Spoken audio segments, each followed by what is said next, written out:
So last time I'd asked you guys to work on this worksheet 4.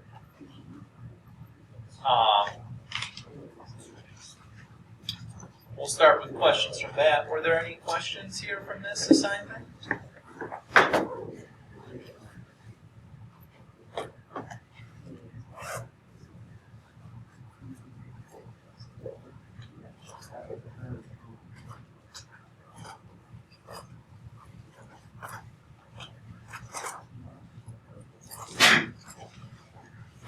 Okay, that's fine. No big deal.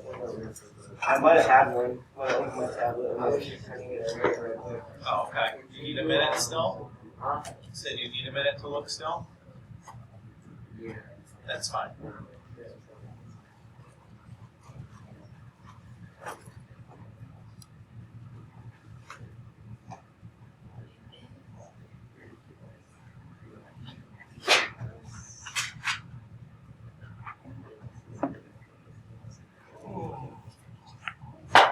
You did on the 9.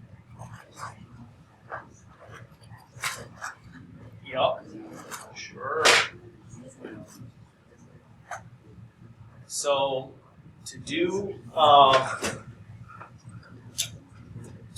like whatever 6 through 11 here.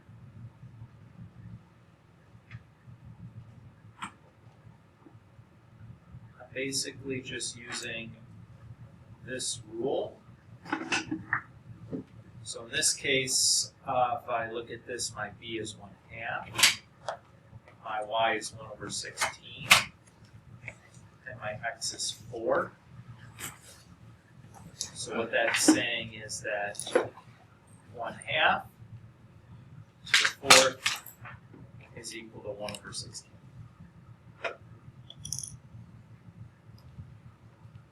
So like I looked at this half to identify my values, and then I use those values to plug into this half, which is how I got to here.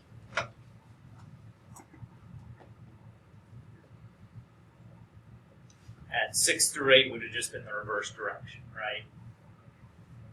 You look at the exponential side to figure out the values, and then you plug them into the logarithmic side.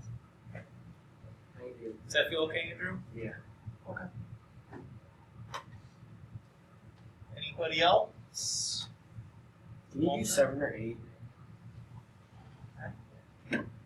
So I'm going to be looking at the exponential side here. So I know that b is 10, x is -3, and y is 1/1000. So when I plug into the logarithmic side, I have log base 10, but I don't really need to write the 10 there, right? We talked last time that one of the important notation is log with no base written there. We understand the base to be 10 of y equals x.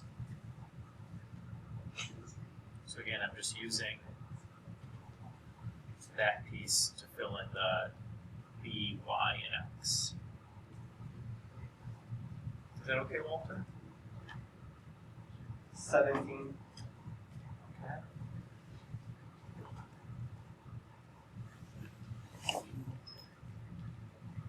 So here we're asked to find the inverse. The first thing you want to do is to get the x by itself. So we'll add 8 to both sides.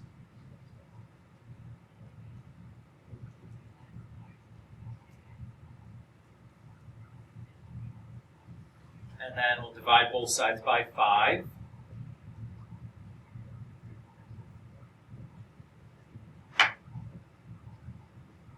And then we need to cancel out that exponent base of e. So what operation is going to cancel out an exponent base of e?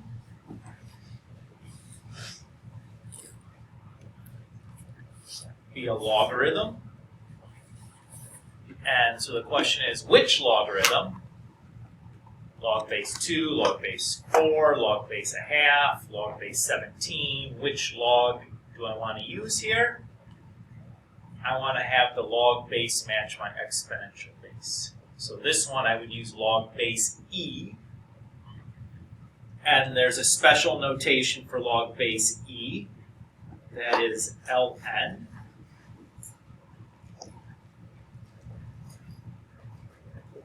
So that log base e will cancel the exponent base e, leaving me with just the x plus 3. And then I subtract 3 from both sides and swap the x and y's. And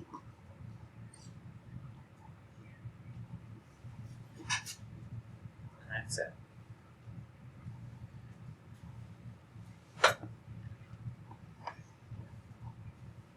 Tyler? Is the reason why log, just like without any specialties, is 10 is because we're in base 10? So the two log, like historically, the two logarithms that we use the most are log base 10 and log base e. Part of that becomes, if you have to actually calculate a decimal approximation for a logarithm by hand, it's easier to do that with those numbers, with those specific logarithms. So historically, most stuff involving logarithms, we just use log base 10 and log base e. And there's a way to do like kind of any problem doing it that way. But with the advent of like the digital calculator, that necessity to do things by hand, it kind of went away. Like way back in the day, you just had like a table of logarithms. So you have like log base 10 and they have like all these numbers, and you'd like have to look up in the table what the approximate value was to figure it out. And even log base 2 of 3, there's a way to do that using log base 10s. So it has to more do with like the history of it, more so than like that our number system is base 10. And that has a little bit to do with like why log base 10 is easier to calculate by hand. But it's more just like a historical thing. Does that satisfy you? So I know that's not very, you're like, I got it. And it's like, well, kind of, but like it's more just an artifact of this is kind of the way that we established doing things a long time ago, and it just has hung around. And the calculators kind of ruined the value of these two special logs. But, you know. Anybody else from this?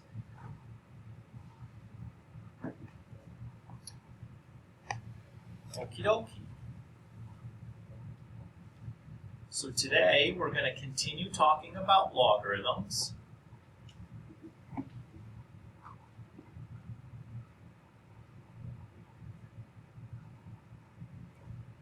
So yesterday we kind of introduced the concept of like what a logarithm is and some basic kind of things you can do with a logarithm, like how to calculate one with a calculator, how to do some kind of, logarithms by hand without using a calculator. This idea that a logarithm cancels an exponent base and an exponent base cancels a logarithm. And that was kind of the big ideas from yesterday.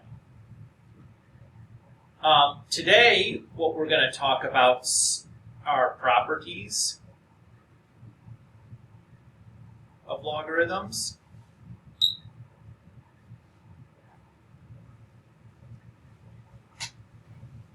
And I want to start first with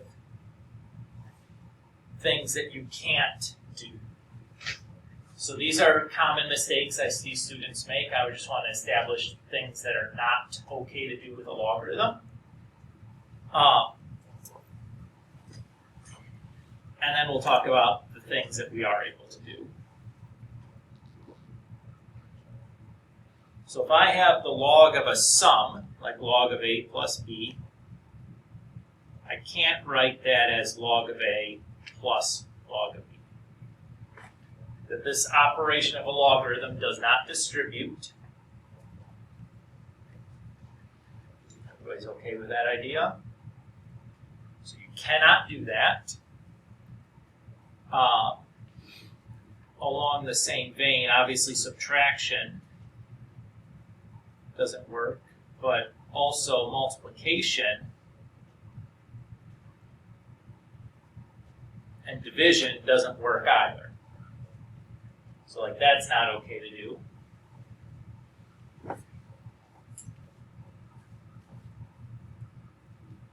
Is that okay? Everybody feels okay with this? Again, I think that oftentimes, though, what you can't do is just as important as what you can do. In particular here, so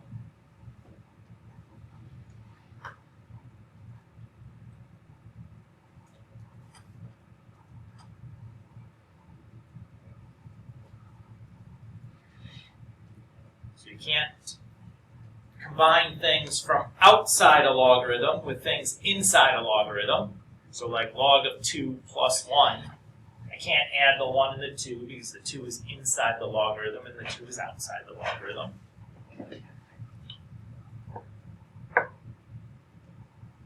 Everybody's okay with that idea? That one is less common that you see students doing other than when they're solving. When they try to like subtract 3 from both sides and do it inside the logarithm and outside the logarithm.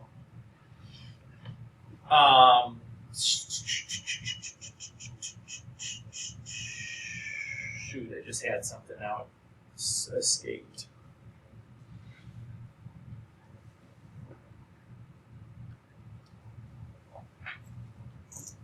My daughter did not sleep well last night, and I did not sleep well last night, so I'm operating at like less than optimal sleep. She was up from like midnight to 2 a.m. or something, which is just like a terrible time to be awake. I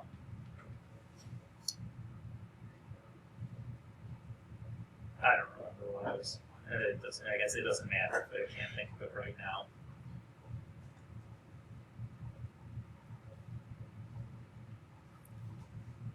So our can-do properties are all a little bit surprising. So the first one is called the product property.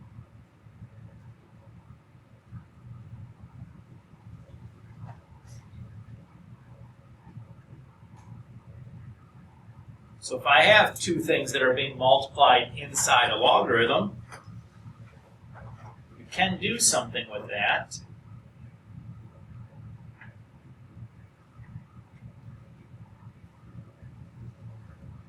But what it is it turns it into addition.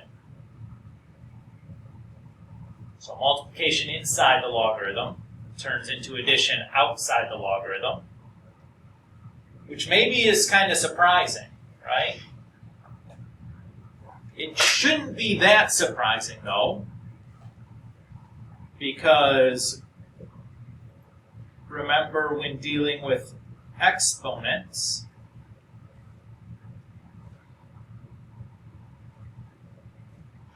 multiplication between two exponentials turns into addition inside the exponent. So this property, this product property, is basically the logarithmic version of this exponential property. Is that okay? Yeah.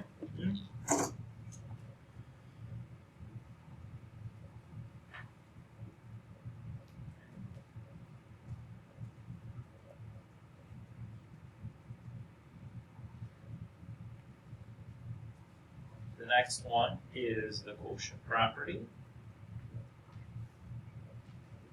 That says that division inside a logarithm turns into subtraction outside the logarithm, which after the product property maybe seems a little less surprising, that if multiplication turns into addition, then division turns into subtraction is much less surprising. But also, if you think back to our properties for exponents,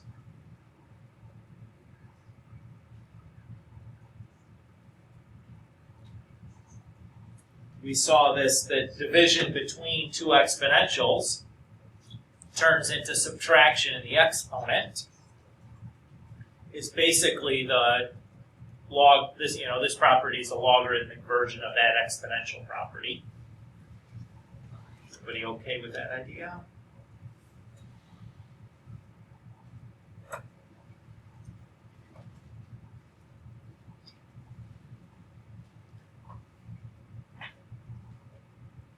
Next one is called the power property.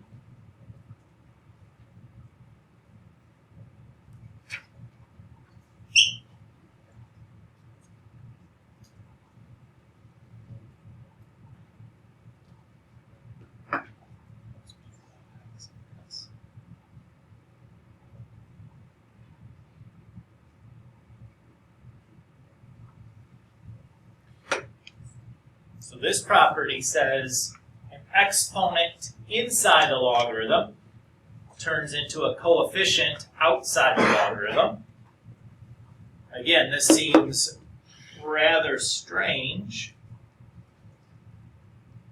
but if we think about our properties of exponents, when I had an exponent of an exponent like this, where I have an exponent inside an exponential, that turned into multiplication in the exponents. So the power property is really just the logarithmic version of this property.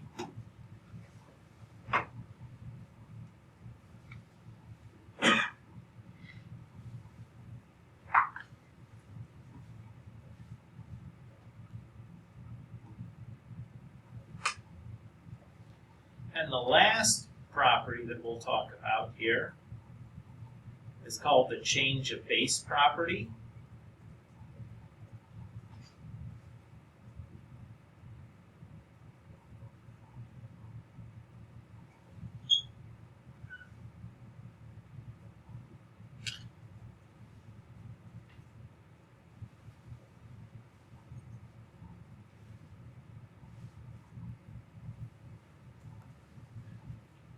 So what this one says is that if I have log base b of x, I can rewrite that as the quotient of two logarithms with any base that I choose. That base, in this case, I chose to be c.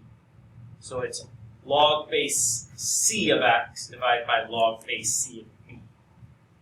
So this is how, in my day where we didn't have the log base on the calculator, if I wanted to do log base 2 of 6, I would do log of 6 divided by log of 2.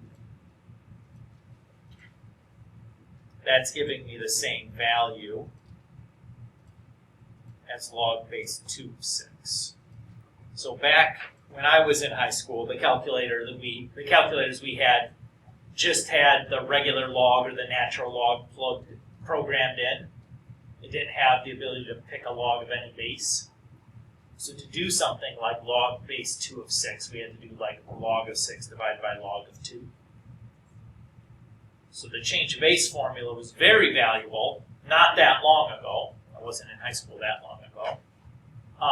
But as the calculators have gotten better, that property is I would say much less valuable to us because mostly it's a computational tool, but the calculator can do that computation for us anyway. So there's other places where it's valuable, but thinking back to when I was in high school, I used that a lot, but almost always it was just to do, like a computation like log base 2 of 6 or something. Is that okay with everybody?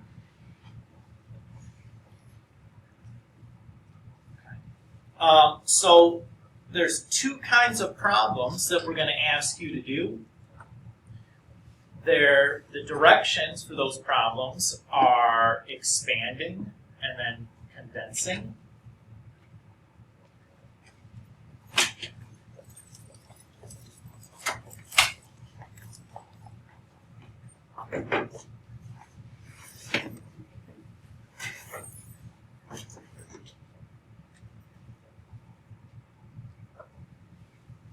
In an expanding problem, we want to write a single logarithm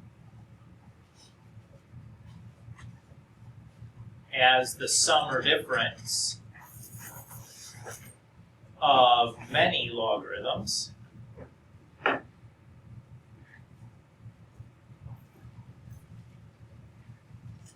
And for condensing, we want to do the opposite. We want to write the sum or difference of many logarithms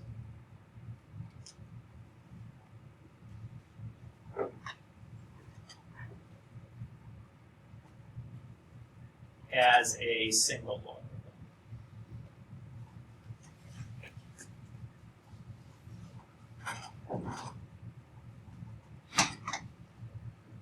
And the tool that the tools that we're going to use to do this are these properties of logarithms that we just established. Yes. Sure. So, depending on whether we're doing expanding or condensing, we would typically use these properties in a different order. So if we're expanding, the first thing we would do is a quotient property, if that's possible. The next would be a product property. And then the last would be our power properties. If we're condensing, we want to do the opposite order. So here we want to do power property first, and then product property second, and quotient property third. So remembering that order is going to be really important to being able to do these condensing and expanding problems. So to repeat, for expanding, we go quotient, product, power. And then for condensing, we go power, product, quotient. So the orders of the two are opposite. So let's do some examples now. Everybody okay with that plan? I'm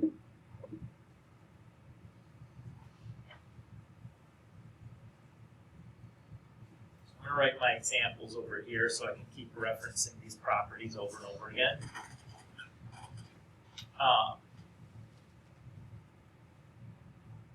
So let's do expanding first.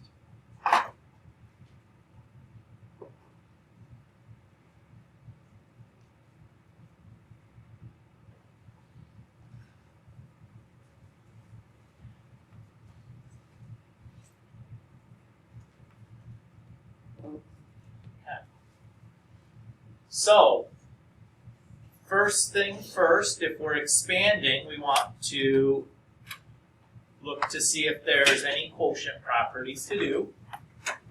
So, for an expanding problem, I'm going to look at the left-hand side of the quotient property. And basically what I'm looking for then is, do I have any division going on inside of my logarithm? In this case, I don't, right? So there's no quotient property for me to do. So the next it says we should look at the product property. So there I'm going to be looking for multiplication on the inside of my logarithm. And I do see that, right? I have multiplication going on between the x squared and the y. Everybody agree? So I can use the product property to write that as x log of x squared plus log of y. So So far, so good. Okay, is there any other multiplication going on here? No. So I'm done with the product, or the power property, or I'm sorry, product property. Next, I want to look at the power property. So again, I'm looking at the left-hand side. So I'm looking now in each of my logarithms to see if there's any exponent in them. In my first logarithm, I have an exponent because of the x squared.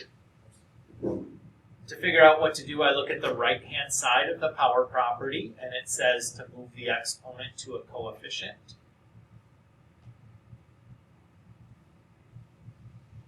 But the second logarithm has no power in it, right? There's no power property going in log of y. So that one just stays log of y. And I would be done. So I took a single logarithm and wrote it as the sum or difference of many logarithms, right? More than one. Let's do another.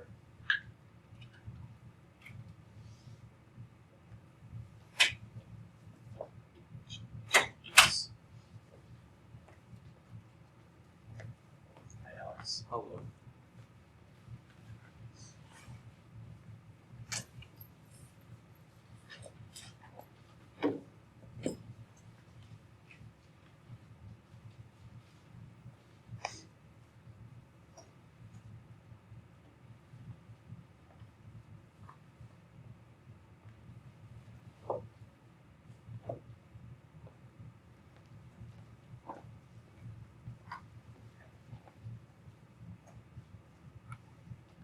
Okay.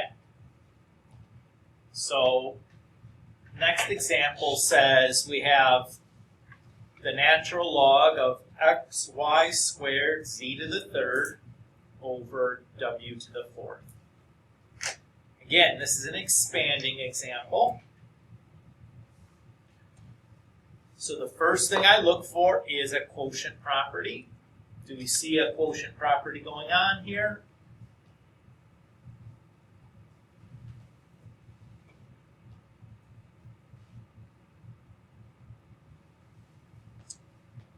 Yes. What do I see in my problem that indicates that I have a quotient property going on? I look inside my logarithm, something is being divided, right?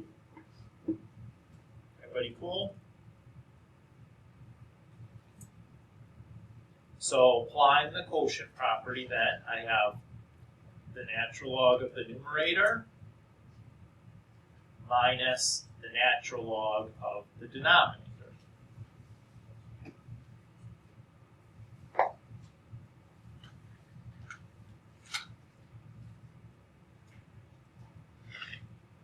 The next thing I'm going to look for is product properties. I actually see two product properties because I see multiplication going on between the x and the y squared, and multiplication going on between the y squared and the z to the third. Everybody agree with that? So applying the product property twice, I get natural log of x plus natural log of y squared plus natural log of z to the third. And there's no product property going on in the natural log of w to the fourth. So that piece I'm just going to copy down.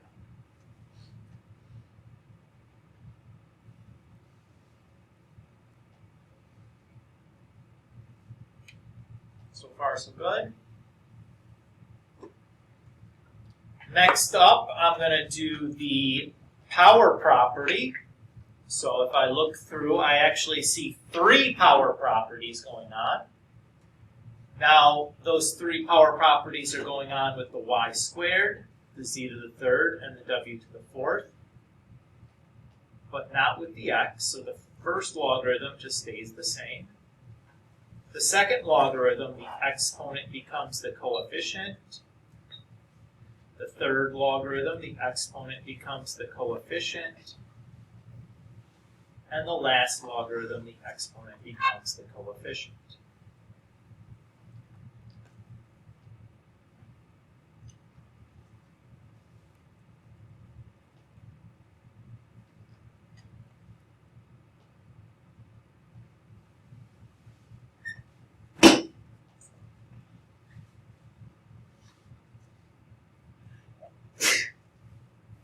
Bless you. You're welcome.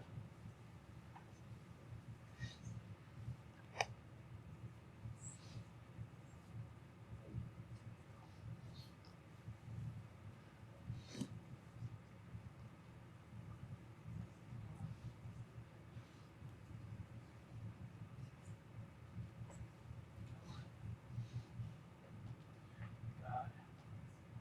So much.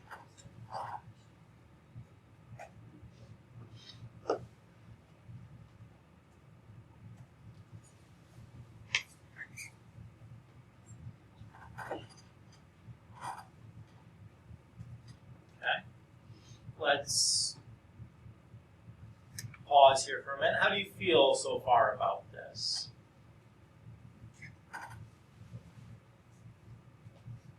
Easy, medium, hard? Where are we at with this? Nobody's going to respond. First two sheets we were pretty easy. The one we got yesterday was also pretty, or the one that we were supposed to work on was pretty easy too. I don't know how I feel about this one better. All it is just plug it in, so it's not bad. Okay. Let's try to do one more. We'll do this one. I'll give you guys a minute or two to try this, and then we'll kind of go through it together. Does that sound fair?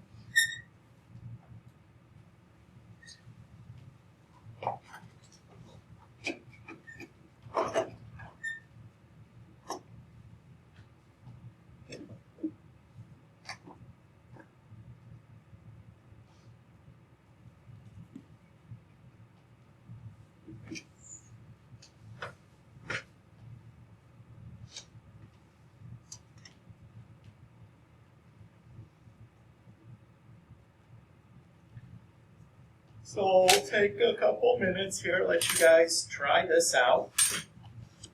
You can do it in your notes or on a scrap sheet of paper off to the side, or just, on a separate, like OneNote tab, or just whatever is fine. But do try to take a few minutes and do this yourself. We'll go through it together in a minute or two, after we've had a chance to play around with it a little bit.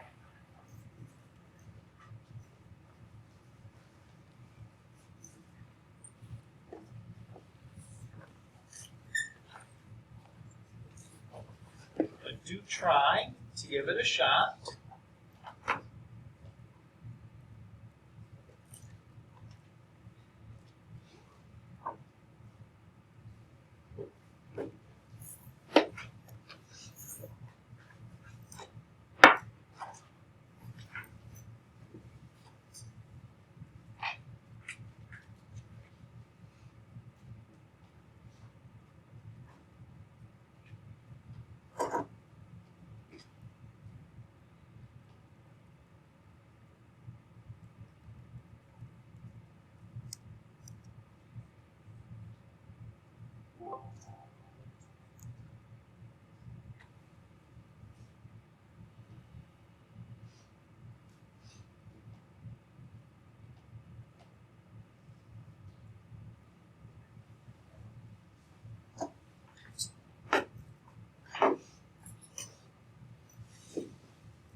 Let's start stepping through this.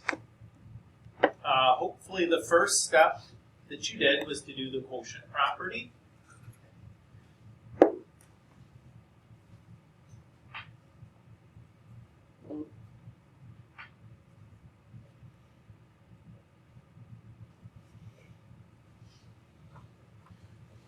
allows you to write it as log base 2 of the numerator minus log base 2 of the denominator. Everybody good with that? Hopefully that was everybody's first step, and that would be fairly obvious. Next thing we'll do is move to looking at for product properties, because we don't see any more division going on. So I see two product properties. So inside the first logarithm, the 2 and the x squared are multiplied together. And in the second logarithm, the y and the z cubed are multiplied together.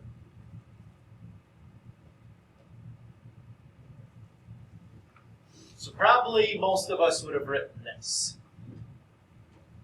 This is actually incorrect. So there's something missing here that we didn't do. So I want to point out to see how this negative sign is here. It applies to this entire logarithm, right? Everybody agree? So even though I've expanded it, that negative sign needs to apply to that entire logarithm. So really it should have looked like this.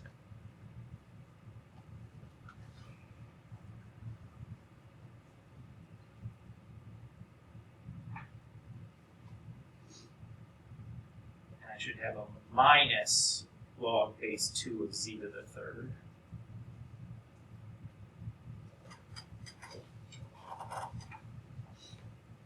Very easy to make that mistake. Part of the reason why I wanted to show it or do this example is to point that out to you.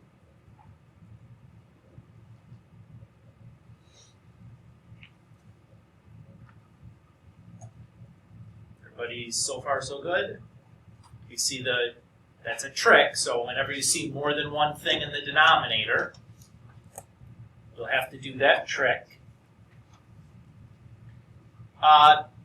Power properties are next. I see two of those.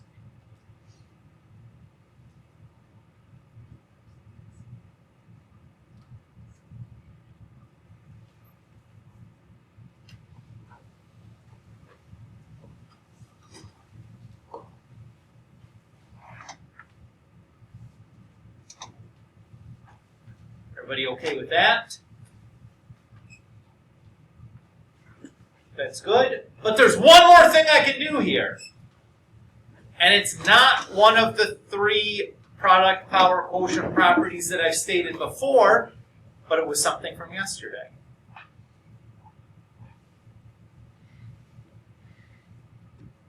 Log base 2 of 2 we can evaluate. So remember, if we go back to yesterday, one of our basic log facts was log base b of b should equal 1. Right? Remember that from yesterday? Maybe you don't, but you see it now that we did talk about it yesterday. So log base 2 of 2 is just 1.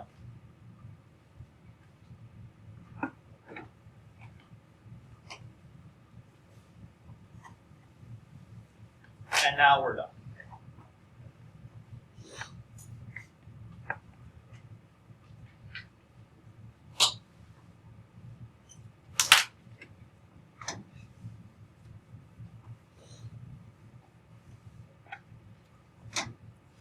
Everybody okay on that one? And that's probably as hard as they kind of get. Okay? That was a rather challenging one, as there's a couple of weird things going on in here. And that's basically as hard as I would ask you to do one of these for this, for this kind of a class.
Now let's do some condensing examples.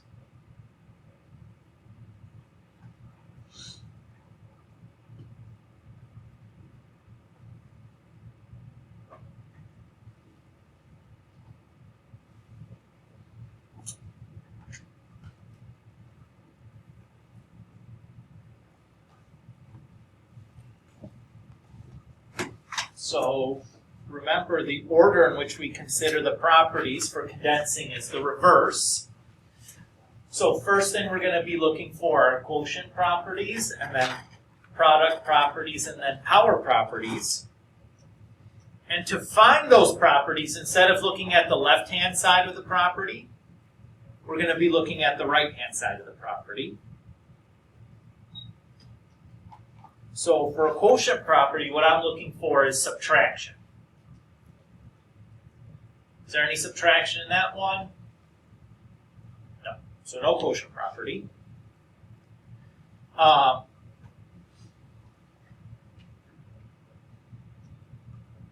my goodness. I'm going in the wrong order. Sorry, first thing we look for is properties. Oh my gosh.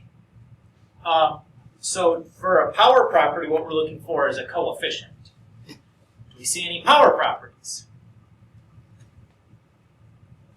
Well, yeah, right? I see two. You guys agree? So the power property says I can move that coefficient back to the exponent.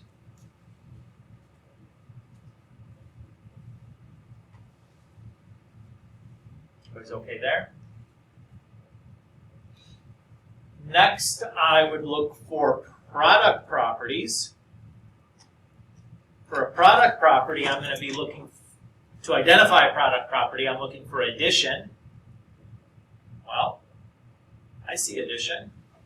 So there's a product property going on. So looking at the left-hand side of my property, that addition turns into multiplication inside the logarithm. And now I have just a single logarithm. So I'd be done.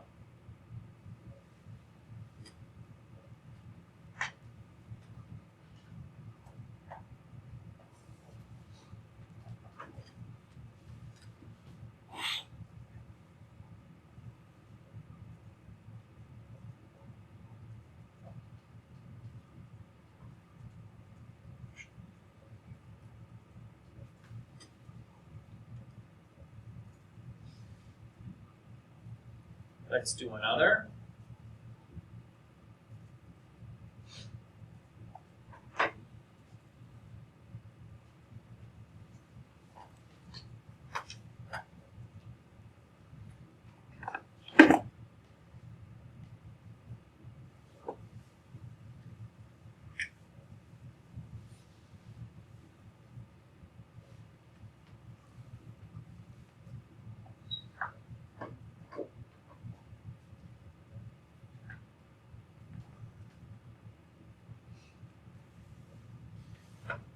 Okay.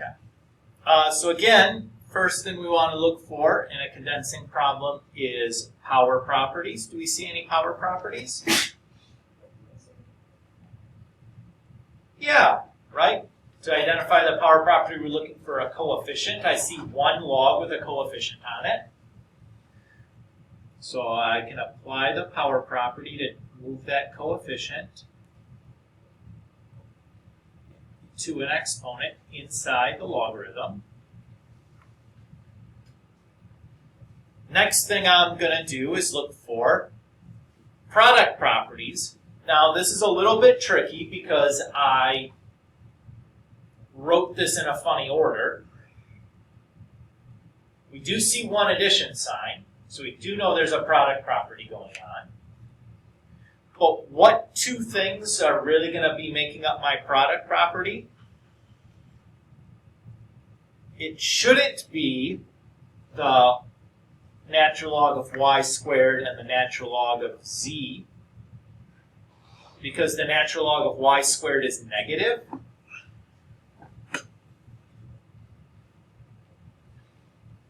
really those are the two that are in my product property. It would be a little bit easier to see this if I wrote it in this way. Notice that that still means the same thing because the signs in front of the logarithms didn't change. I just kind of moved the order around. Everybody agree that that's still the same expression, even though I changed the order? So it should be easy to see then that this is really the product property.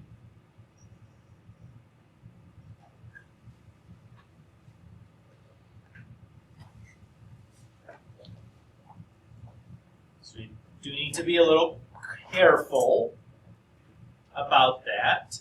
The product property, both the logarithms should be positive when you know that are being added together, right? And then the last piece is my quotient property.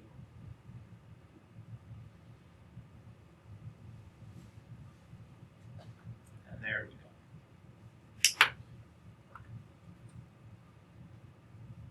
Is that okay, everybody?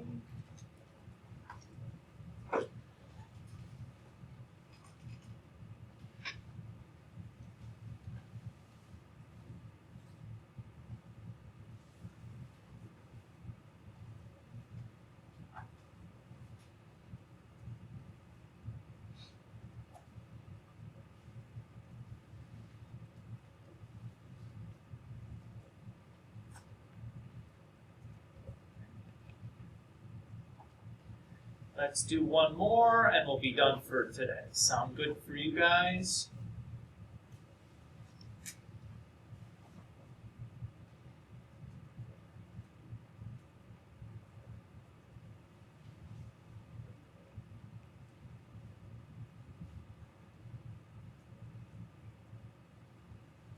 Actually, let's do this.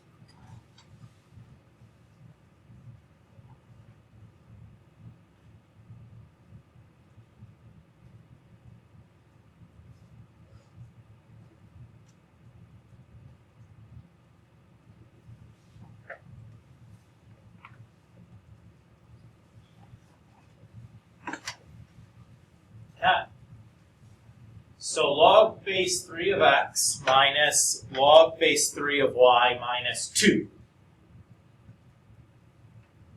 Ugh. What the heck am I supposed to do with that 2? That seems strange right away, right? Since it doesn't have a logarithm around it. Well, here's the trick. I can think of 2 as 2 times 1, right? Everybody's fine with that. That's not a giant leap. And you should remember that log base b of b is equal to 1, right? That was one of the things we talked about yesterday. Remember, we just used that a minute ago on the expanding problem. So what that is going to allow me to say then is if I know 1 is the same thing as log base b of b, I can write it as log base 3 of 3.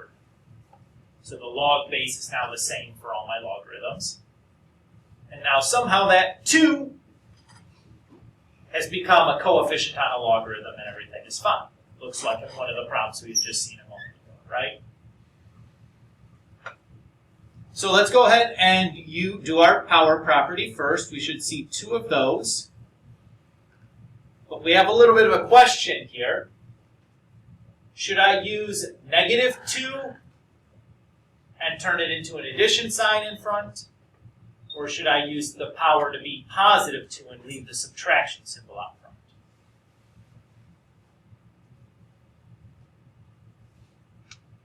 It turns out it doesn't matter. You can get to the same answer doing either one. Preferably, what I prefer to do is I leave the addition and subtraction symbols the way they are and just always move a positive exponent. That's what I'm going to do here. But you can get away with doing a negative if you remember to turn it into an addition symbol.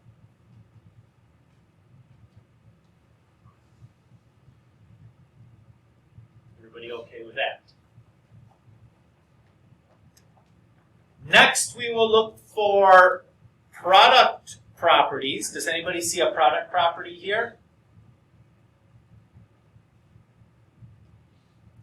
Remember, to find a product property for a condensing problem, we're looking for addition. Do you guys see any addition here? Guess what? There is some, but it's hiding on you, which is quite rude. Let me show you. You see how these two logarithms are both negative? That means that I could factor a negative sign out of both of them.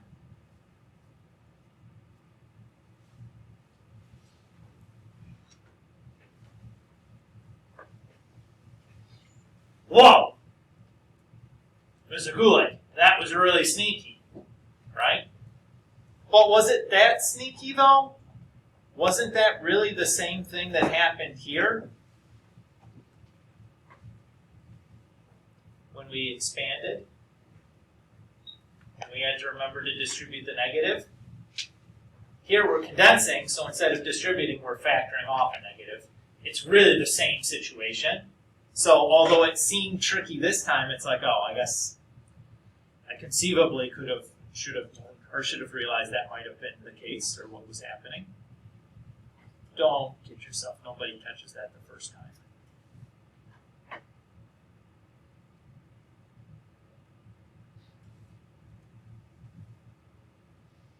Everybody's good there?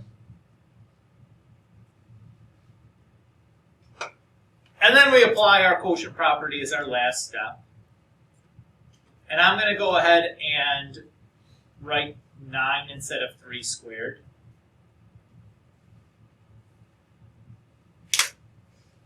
And there we go.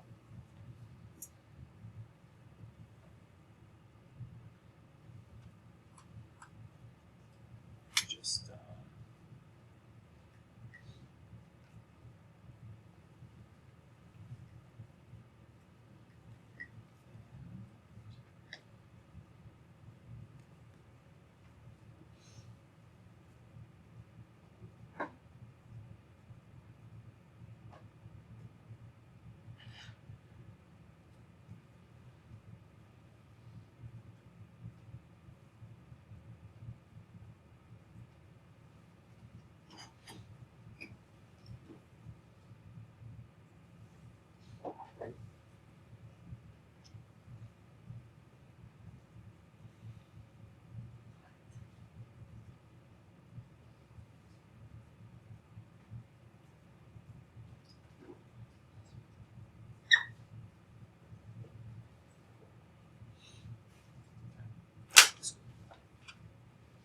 all right. So your chapter or your worksheet 5 here is this, and that's already in your OneNote. So you have, a bunch of expanding problems followed by a bunch of condensing problems. None of them are too terribly difficult. They're all pretty doable.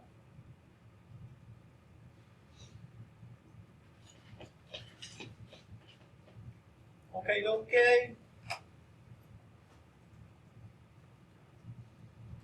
So we'll stop here. You guys can spend the remaining 20 or 25 minutes here working on this stuff. Those of you that are working from home, we're done with the lecture.